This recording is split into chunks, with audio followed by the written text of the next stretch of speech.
राधे राधे, जय श्रीमन नारायण, हरे कृष्णा। कैसे हैं आप लोग? आशा करती हूँ कि भगवान हरि की कृपा आप सभी पर बनी रहे। और आज हम सुनेंगे उत्पन्ना एकादशी की व्रत की संपूर्ण कथा। तो चलिए कथा को शुरू करते हैं।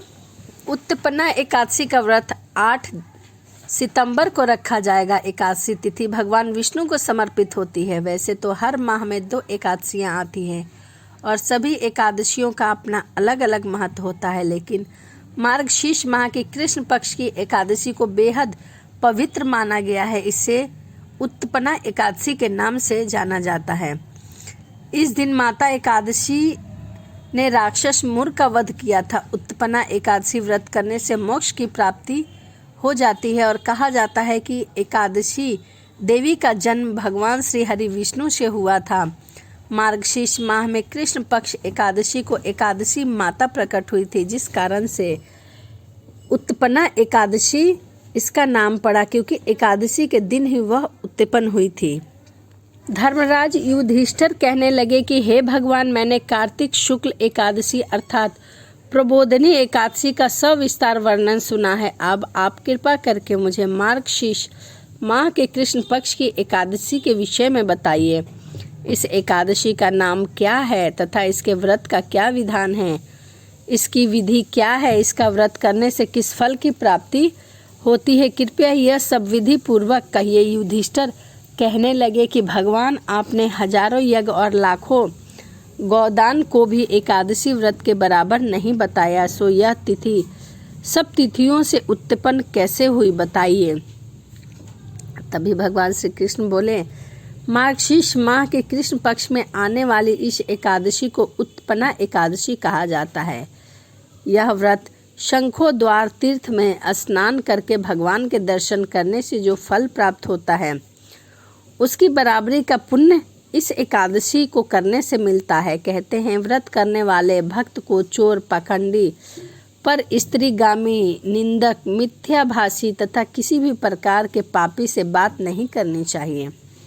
इसका महात्म्य मैं तुम्हें कहता हूँ, ध्यान पूर्वक सुनो। तभी भगवान कृष्ण कहते हैं कि हे युधिष्ठिर, सतयुग में मुर नाम का दैत्य उत्पन्न हुआ। वह बड़ा बलवान और भयानक था। उस प्रचंड दैत्य ने इंद्र आदि, वसु, आयु आदि सभी देवताओं को पराजित करके भगा दिया था। तब इंद्र सहित सभी देवताओं ने भयभीत होकर भगवान शिव से सारा वृतांत कह सुनाया और भगवान शिव यानी कि कैलाशपति मुर दैत्य से भयभीत होकर सब देवता मृत्यु लोक में फिर से चले गए। तब भगवान शिव ने कहा, हे देवता, तीनों लोकों के स्वामी, भक्तों के दुखी का नाश करने वाले भगवान विष्णु की शरण में जाओ, वो ही तुम्हारे दुखों को दूर कर सकते हैं।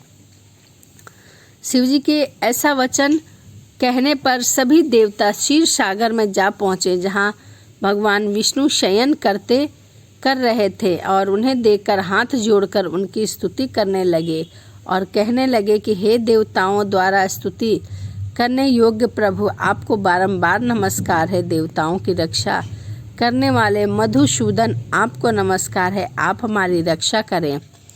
दैत्यों से भयभीत होकर हम सब आपकी शरण में आए हैं, कृपया करके आप हमारी रक्षा करें। आप इस संसार के कर्ता, माता पिता, उत्पत्ति और पालन करता और संहार करने वाले हैं, सबको शांति प्रदान करने वाले हैं। आकाश और पाताल भी आप ही हैं। सबने पितामह ब्रह्मा, सूर्य, चंद्र, अग्नि, सामग्री, होम, आहुति, मंत्र, तंत्र, जप, यम, यजमान, यज्ञ, कर्म, कर्ता, भोक्ता भी आप ही हैं। आप सर्वव्यापक हैं। आपके सिवा तीनों लोकों में चर तथा अचर कुछ भी नहीं है। हे भगवान, दैत्य ने हमको जीतकर स्वर्ग से भ्रष्ट कर दिया है और हम सब देवता इधर उधर भागे भागे फिर रहे हैं। आप उन दैत्यों से हम सब की रक्षा करें। इंद्र के ऐसे वचन सुनकर भगवान विष्णु कहने लगे कि हे इंद्र, ऐसा मायावी दैत्य कौन है जिसने सब दैत्य को जीत लिया है? उसका नाम क्या है और उसके पास इतना बल कहाँ से आया और किसके आश्रय में है तथा उसका कहाँ स्थान है? यह सब मुझे बताओ। भगवान नारायण के ऐसे वचन सुनकर इंद्र बोले, भगवान, प्राचीन समय में एक नाड़ीजंग नामक राक्षस था। उसके महापराक्रमी और लोक विख्यात मुर नाम का एक पुत्र हुआ। उसकी चंद्रावती नाम की नगरी है। उसी में सब देवताओं को स्वर्ग से निकालकर वहां अपना अधिकार जमा रखा है। उसने इंद्र, अग्नि, वरुण, यम, वायु, ईश्य, चंद्रमा, नैत्रत्य आदि सबके स्थानों पर अधिकार कर लिया है। सूर्य बनकर स्वयं ही प्रकाश करता है, स्वयं ही मेघ बन जाता है और सबसे अजय है। ये असुर निकंदन उस दुष्ट को मारकर देवताओं को अजय बनाइए। यह वचन सुनकर भगवान ने कहा, हे देवता, मैं शीघ्र ही उसका संहार करूंगा। तुम चंद्रावती नगरी जाओ। इस प्रकार कहकर भगवान सहित सभी देवता ने चंद्रावती नगरी की ओर प्रस्थान किया। उस समय दैत्य मुर सेना सहित युद्ध भूमि में गरज रहा था और अपनी सेना लेकर आया था। भयानक गर्जना सुनकर सभी देवता भय के मारे चारों दिशाओं में इधर से उधर भागने लगे। जब स्वयं भगवान रणभूमि में आए तो दैत्य उन पर भी अस्त्र शस्त्र आयुध लेकर दौड़ा युद्ध करने के लिए। भगवान ने उन्हें सर्प के समान अपने बाणों से बिंध डाला। बहुत से दैत्य मारे गए, केवल मुर बचा। वह अविचल भाव से भगवान के साथ युद्ध करता रहा। भगवान जो तीक्ष्ण बाण चलाते रहे, त्यों पुष्प सिद्ध होता रहा। उसका शरीर छिन्न भिन्न हो गया, किंतु वह लगातार युद्ध करता रहा, बिल्कुल भी नहीं थका। दोनों के बीच मल्ला युद्ध हो रहा था। 10,000 वर्ष तक उनका युद्ध लगातार चलता रहा, किंतु मुर नहीं हारा। थककर भगवान विष्णु बद्रिकाश्रम चले गए। वहाँ हेमवती नाम की एक सुंदर गुफा थी। उसमें विश्राम करने के लिए भगवान उसके अंदर प्रवेश करने लगे। वह गुफा 12 योजन लंबी थी। उसका एक ही द्वार था। विष्णु भगवान वहाँ योग निद्रा की गोद में सो गए। मुर्ग भी वहाँ पीछे पीछे आ गया और भगवान को सोया देखकर उन्हें मारने लगा। तभी भगवान के शरीर से एक ज्वाला कांतिमय देवी प्रकट हुई। देवी ने राक्षस मुर को ललकारा, युद्ध किया और उसे तत्काल मौत के घाट उतार दिया।